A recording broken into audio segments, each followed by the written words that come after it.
Okay, we are live on Las Vegas Stride Club page. We're recording, and I'm remote. Oh, I got Laura calling, Uh-oh. and she's out there somewhere. Hey, Laura, I'm talking to Ted right now. I'm in the lobby overlooking the pool. Okay. All right. All right. Bye. Sorry, lots going That's on. okay.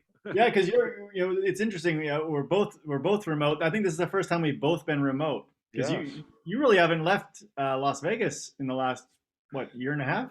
No, that's right. So this is really the first trip that we've done, and when I am in the hotel lobby, so I need to have my mask on, and that is partly because of the hotel, and also Ironman is trying to do the right thing and have a safe race, and they've Yeah. been very good at trying to keep people spaced out and reminding people to put masks on. And I know we're on the verge of going in the right direction, but we still need to get there.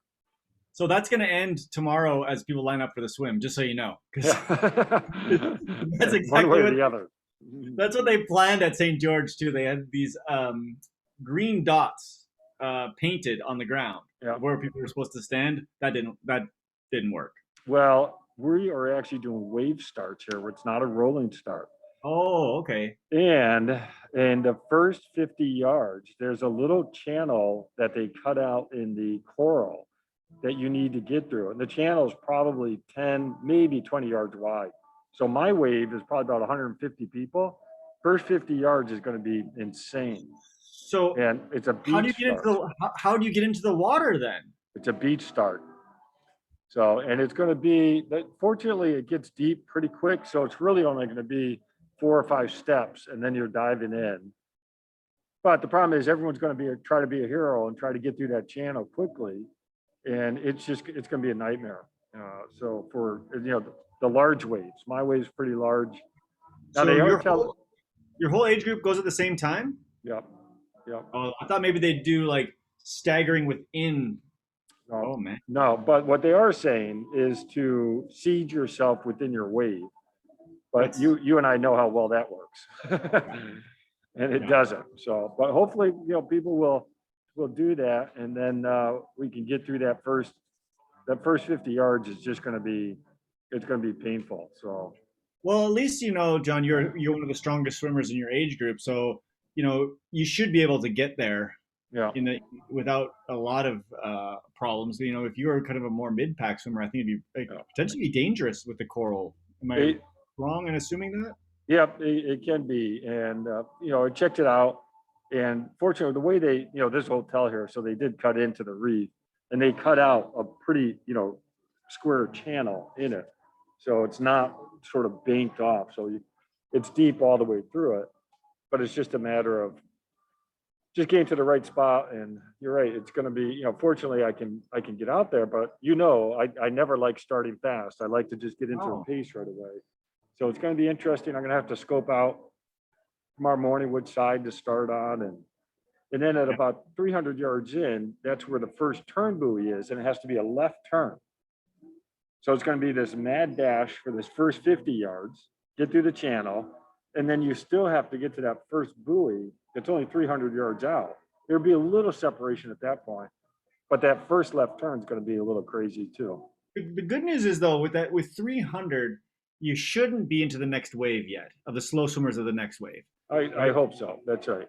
Because I know like historically, like if you go a little bit further, you get to like 500 to the first Yeah. turn, you start running into the next wave when it was wave Yep. starts, and that would be a problem Yep. because they'd be kind of bunched up. People might even be hanging on the buoy. Mm-hmm.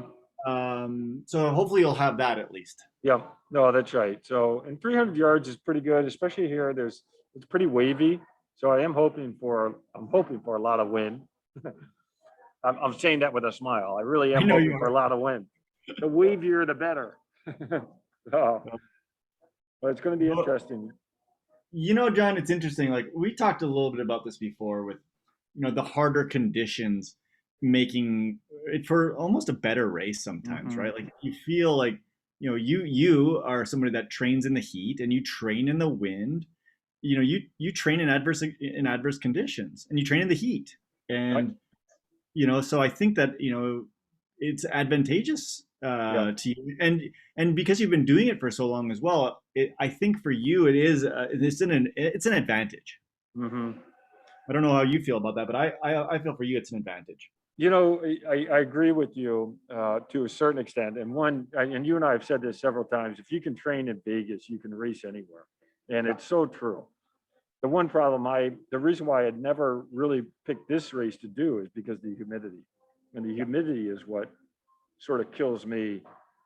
But it is what it is. And everyone's got to deal with it. But that's the part uh, that I have a harder time with the humidity than even the temperatures. The temperatures Right. are, like you said, we get used to it a little bit in Vegas, but we don't have any humidity. 10% is a lot. Yeah, it's true. It's going to be a little It's, bit higher here. yeah, but you also have the advantage of being a little bit, you're at sea level, Yeah, that's right. and you're living at 1,800 to 2,000 feet, Hmm. and so I mean also an advantage. Yeah, You know, you gotta look at all of the little advantages you can get. So yeah. talk us through the swim. You talked us at the swim start. What's the exit like then? Is it similar or is it? It it is similar. And what's interesting is hearing some of the race director and some of the team talk. They actually are more worried about the congestion coming back in. That's what I was gonna worry about Yeah, too. Now because people are it's bunched a together. that's right. There's two different channels, one to go out and another channel to come in, but it's the same width, same type of deal. And that one is a little bit shallower. So there may be a tendency for people to want to stand up, and you don't want to stand up on coral. They got sea No, urchins down there. Actually, one of our athletes, Mark, he saw a reef shark swimming along there too. I oh got to say nice. that before Laura gets here, so she doesn't know. Pretty harmless shark, but Yeah, I think that with I don't know how many people are in the race, but 2,000 people in the water, sharks are there's going to not gonna be there's not gonna be long yeah, away. that's right. They're not going to want any part of that. That's Yeah. right. I swam into a turtle the other day, which is Well, pretty how cool. awesome is So that yeah, though? that's pretty neat. So it's the wildlife that swimming in the ocean is just here in Hawaii is just unreal. It's really, really quite beautiful. But the exit to your question, it's another 20-yard channel and then 50 yards back to the beach. So that could be some congestion. Fortunately, my wave is one of the earlier ones. I think I'm fifth, so I'm not too worried about the Shouldn't be exit. too bad. Yeah. Now Laura's in the later part, and so I think she's going to end up having a lot to work through a lot of people coming through that channel. So that's going to be probably a little harder for her.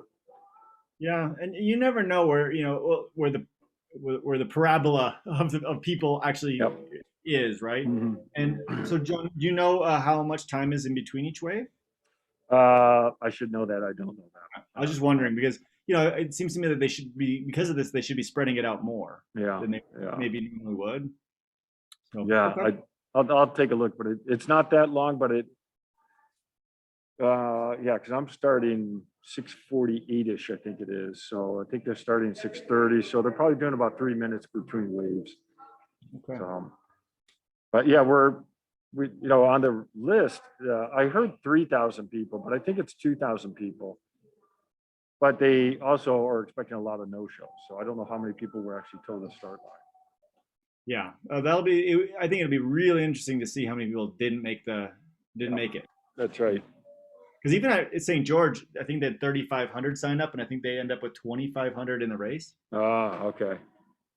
That's still a lot of people. So, No, it's still you're right. It's still a bunch. Okay, so let's talk about the bike. So first question I have to ask you, John, is did your bike get to Hawaii okay? reasonably okay. Um, I actually stressed out a little bit this afternoon about 10 o'clock this morning. I said, well, you know what? Let me just double check my gears. I, already went for a ride and it seemed okay, but it seemed a little sluggish. So I Yeah. went back out and all of a sudden realized I couldn't get into my 11 cog in the back. And so I go back, I start fiddling with it and it's all off at that point. And it just fried it, and I've got to drop the bike off at 2. So quickly call bike shop. I couldn't connect my computer to the bike.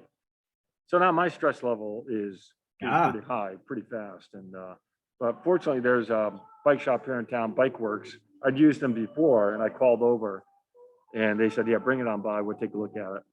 Took it in, and I told the guy exactly what was going on. I said, "It just won't talk to my computer because I got a Windows 10 computer now."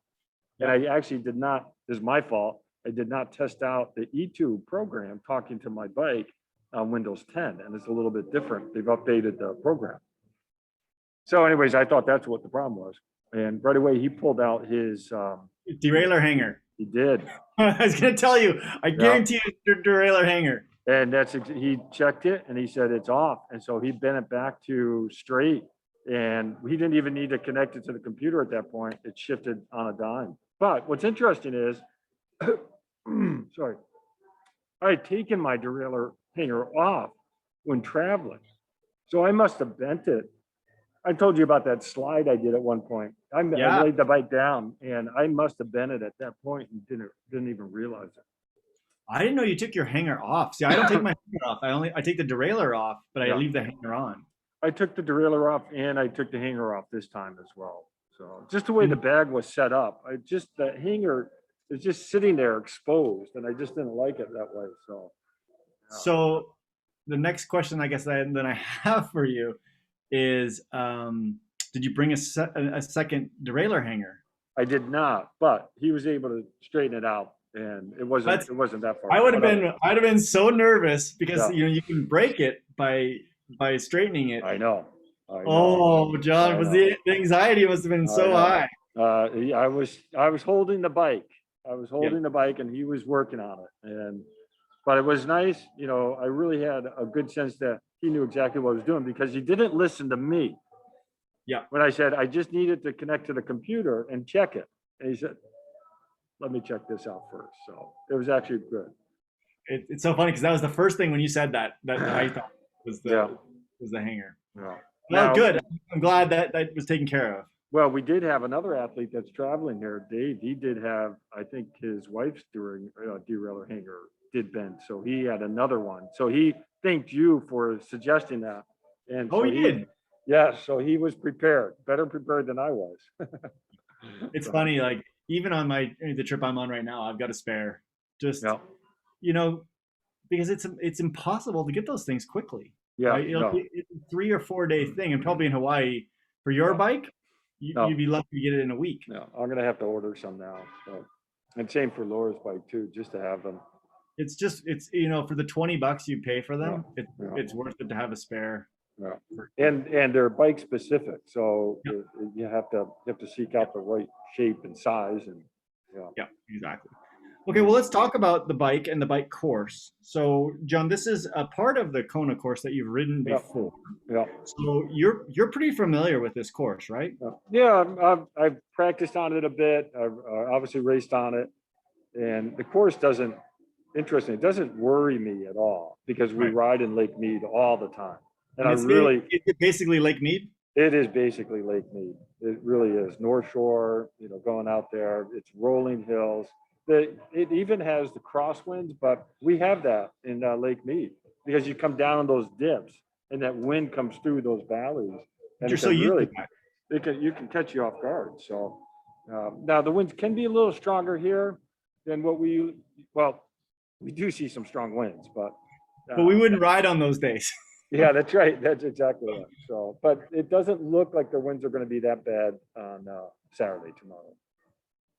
Okay, so the wind prediction is what, like 15? Yeah, 10 to maybe 15. Okay. The thing is, it's swirly, and so, but that's a lot like down at Lake Mead too. You always feel like you're doing a headwind. It never feels like you catch a tailwind, except for certain sections. That's what this is like. You and I have raced enough that that it's always 75% headwind and 25% tailwind. That's right. That's right. And I think our friends at Flow Wheels, they just say bike faster. And then it's a headwind. It's always a headwind. If you go if you go fast enough, it's always a headwind. Yeah. So, John, let's talk about did you run your best bike splits? I did not, because the course is a little bit different than what they've had before. So I actually and I'll tell you, I'm actually really happy I made it to the start line for this race. I was really struggling last year, and so just getting here is Yeah. one of those victories. And so my goal really is not time dependent tomorrow, because it's going to be hard to predict anyhow. I haven't raced in a year and a half, so Yeah. you know, the time trials that we did, I wasn't really even doing that well in those. So, you know, my brain may be thinking I'm one place, but my body may actually be in a totally different. So, Well, this will be a good experience then for you because you've never really been like this, have you? no. Mm-mm. Okay. No, And I'm a bit heavier right now, but uh, and I don't really even know where my fitness is. So it's going to be interesting to see what happens. yeah. So that being said, how do you mark a successful day? Like Uh, what's your I am metric? No, that's a great question, and my success is all going to be dependent on how my brain reacts to racing. And I really want to race with a purpose and really feel like I'm able to push for that threshold. And if I'm able to do that, the time, whatever the time is, and I'll walk away feeling accomplished. So I'm really at a loss though for what either my run, any of the segments, because you know ocean swim is a little bit different. It could be somewhere around 30 minutes, but it depends on currents and waves, and the bike, I'm not sure. Anywhere from 2:30 to 3 hours probably. Well, do you have a plan for the bike as far as your power? What you're kind of thinking? Yeah, I'll stick around probably 190-ish is what I'm gonna probably do. Maybe at times push it up a little bit, but you know, I know I paid a price if I go well over 200. So I Yeah. just need to be careful with that.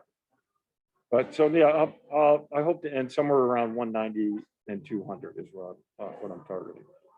Because I think you do need to have somewhat of a plan in your head as far as Yeah, your power, you know, yeah, like because once again you don't want to go off a field too much because you haven't raced in a long time. If you go out and you feel good for the first half hour and you overbike, yeah.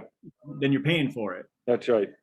Yeah, because you don't know what's going to happen with the wind, and the wind can change directions, and so it's going to be, yeah. So you're right. I get plan wise, you know, 190, 200 on the bike. Heart rate when I'm on the run, I'll probably be around 120-ish. Is probably Yeah, where I'll be. You know, for me, that I know that seems low, but that's just where my, you know, that's where you are. where my pace is for a half. So Well, 120 to 130. let's talk about this crazy run course. Uh-huh.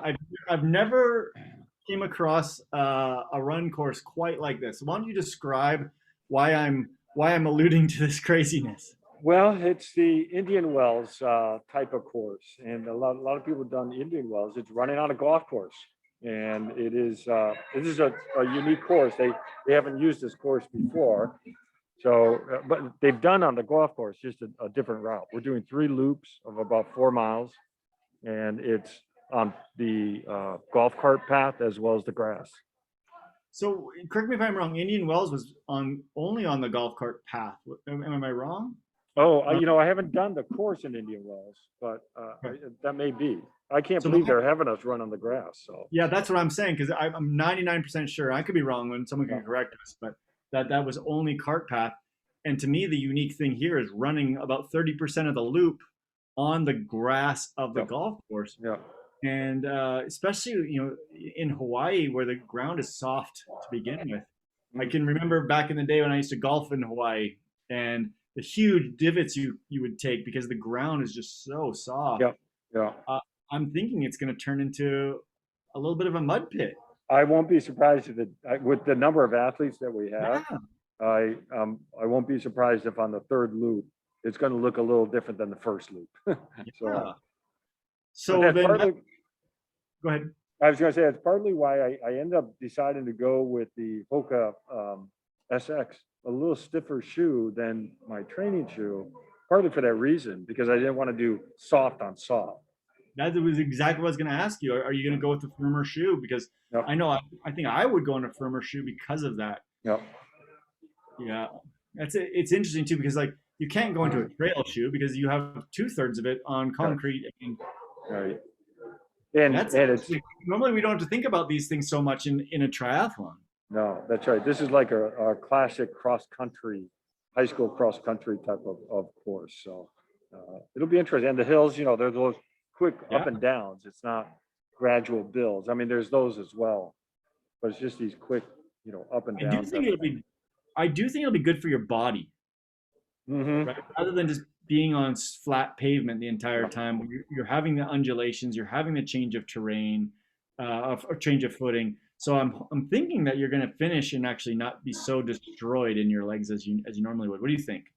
Oh, let's hope. For me, the issue in terms of what pace I can hold will be how I handle the humidity, Yeah. and that's the wild card for me is that specifically.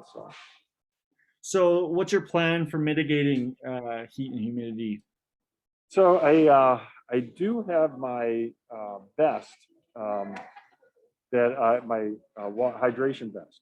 I Yeah. don't think I'm going to take it, but I do have it in the bag in case I get off the bike and I feel like I'm behind on my hydration. Then I'll grab it and then go because I'm sitting here sweating already. So Yeah. we just go, back in Vegas, we sweat. We just don't realize it because it dries so quick. But here, you sweat and you feel it. So So do you think that the hydration vest might actually keep you from cooling? that's part of the challenge because, now you're covering up a big part of surface area. But if Yeah. I can get ice in it, then that might actually help cool a bit as well. So it's one of those, Yeah. I don't know, but now the idea of doing this race was actually try to set me up for Coeur d'Alene. Right. And so I was originally just using this race to just sort of plan out for Coeur d'Alene. But then they threw in a whole bunch of Kona slots to throw things on. And now They it's threw like, in Kona slots? they did. Yeah. So Can I still register and get there? oh man, I tell you, I'm trying, I haven't looked at the details because I'm trying not to have that in my mind. Right. How But many spots? Oh, do you know how many spots? If that's not too much of the detail. well, typically in a typical year, there's probably one in my age group. Right. This year, there may be 3 to 5 in my age group. And so they dumped quite a few slots in. Again, I haven't gone through the detail. Justin, one of our Vegas athletes, new guy, he's gone through, he actually posted some information, but I just looked at it quickly and I But it goes dismissed up. it. But it goes off of the number of starters It in does. the total That's right. race. It's a formula. That's right. You won't know till tomorrow afternoon, anyways. That's exactly right. And then there's obviously spots for St. George too. Yes. Now that you're gonna find this funny too, is that in the typical year you have to choose. You Right. got to do one or the other.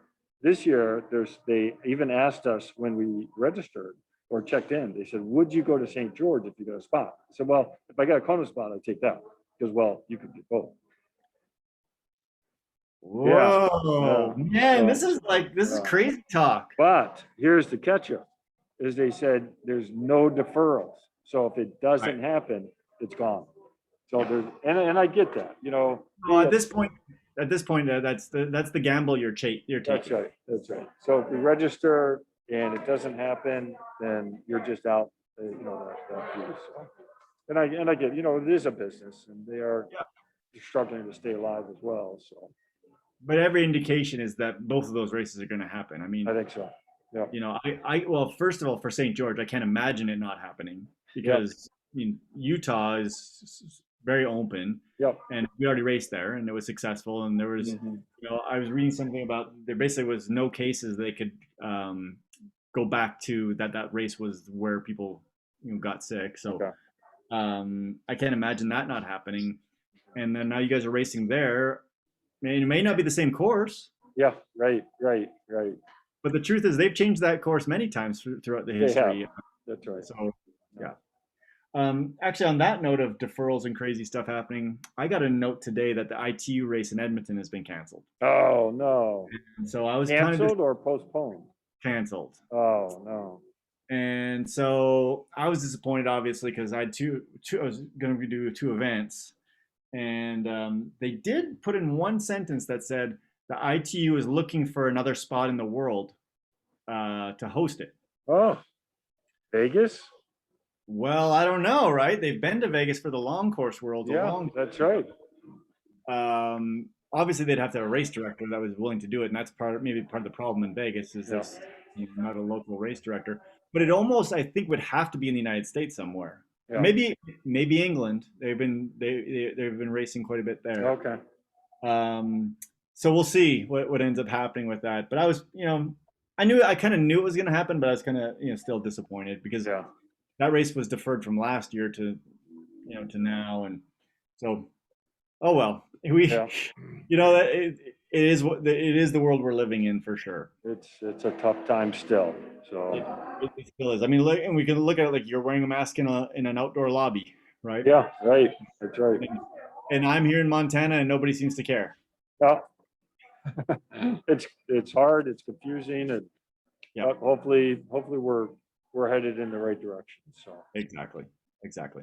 Well, John, I'm gonna let you go because I want, number one, I want you to get some rest and not stress too much about the day tomorrow. I hope you enjoy the day, yeah, enjoy getting back to racing. I'm so excited for you to be there and to have an experience. Next week we'll talk about the race. I can't wait to talk about it. And just yeah, wish you and the whole Las Vegas crew and your wife the best of luck tomorrow and best yeah. day you could possibly have. Well, thank you. And yes, we've got a big crew here. It's been actually a lot of fun running into them and doing different things with them. And truly, that's part of the fun of this is doing it with other people. So Yeah, yeah. it is fun just to go and do the race, but I enjoy just catching up with everyone. So how many people from the Tri Club are there? There's at least 15, if not more. I haven't counted, but I've got them all in Wow, the app, so it's quite a few. that's pretty So good. it's Wow. it's great. Yeah, so it's pretty neat. All All right. right. Well, you Thanks, keep John. enjoying your trip, and I will. we'll catch up soon. Okay. Bye bye. All right, bye.